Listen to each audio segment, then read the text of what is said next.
పండగలు ప్రార్థనలు అనేవి మనశ్శాంతి కోసం, అందరూ బాగుండాలని కోరుకోవడం కోసం చేస్తారు. కానీ మన పొరుగు దేశమైన బంగ్లాదేశ్ లో మాత్రం కొందరు నాయకులు తమ రాజకీయాల కోసం పవిత్రమైన ప్రార్థనలను కూడా పక్క దేశం మీద ద్వేషం చిమ్మడానికి వాడుకుంటున్నారు. ఈ వీడియో చూస్తే రాజకీయాల కోసం వాళ్ళు ఎంతకైనా తెగిస్తారని మీకే అర్థమవుతుంది. ఈ వీడియోలో మత పెద్దలా కనిపిస్తూ ప్రార్థనలు చేస్తున్న వ్యక్తి పేరు నసీరుద్దీన్ పట్వారీ. ఇతను బంగ్లాదేశ్ లో కొత్తగా పుట్టుకొచ్చిన నేషనల్ సిటిజన్ పార్టీ ఎన్సీపీకి చీఫ్ కోఆర్డినేటర్. పవిత్రమైన రంజాన్ మాసంలో వందలాది మందితో కలిసి ప్రార్థన చేస్తూ ఇతను దేవుణ్ణి ఏమడిగాడో తెలిస్తే మీరు నిజంగా షాక్ అవుతారు. దేశం బాగుండాలనో ప్రజల కష్టాలు తీరాలనో అతను కోరుకోలేదు. దానికి బదులుగా యా అల్లా, భారతదేశ ఆధిపత్యాన్ని ఎదిరించి నిలబడేలా బంగ్లాదేశ్ లోని 18 కోట్ల ప్రజలకు బలాన్ని ఇవ్వు, కొత్త బంగ్లాదేశ్ ను నిర్మించే శక్తిని ఇవ్వు అంటూ ఇండియాకు వ్యతిరేకంగా ప్రార్థన చేశాడు.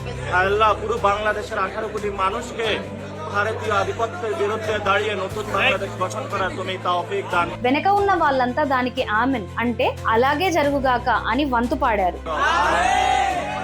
బంగ్లాదేశ్ లో షేక్ హసీనా ప్రభుత్వం పడిపోయిన తర్వాత అక్కడి యువ నాయకులు కొందరు ఇలా యాంటీ ఇండియా సెంటిమెంట్ ను రెచ్చగొడుతూ ప్రజల్లో ఫేమస్ అవ్వాలని చూస్తున్నారు. అందులో భాగమే ఈ విద్వేషపూరిత ప్రార్థన. ఒక రాజకీయ నాయకుడు దేవుడి పేరు చెప్పి ప్రజల మెదల్లో ఇండియా పట్ల ఎంతలా విషం నింపుతున్నాడో ఒక్కసారి ఊహించుకోండి. రాజకీయ లబ్ధి కోసం దేవుణ్ణి మతాన్ని ఇలా వాడుకోవడం ఎంతవరకు కరెక్ట్? పక్క దేశం మీద గుడ్డి ద్వేషం పెంచుకోవడం వల్ల బంగ్లాదేశ్ కు ఏమైనా లాభం జరుగుతుందా? ఈ వీడియో చూశాక మీకేమనిపించిందో, బంగ్లాదేశ్ నాయకుల ఈ తీరుపై మీ అభిప్రాయం ఏంటో కింద కామెంట్స్ లో ఖచ్చితంగా చెప్పండి. ఈ విషయం ప్రతి భారతీయుడికి తెలిసేలా వీడియోను లైక్ చేసి షేర్ చేయండి.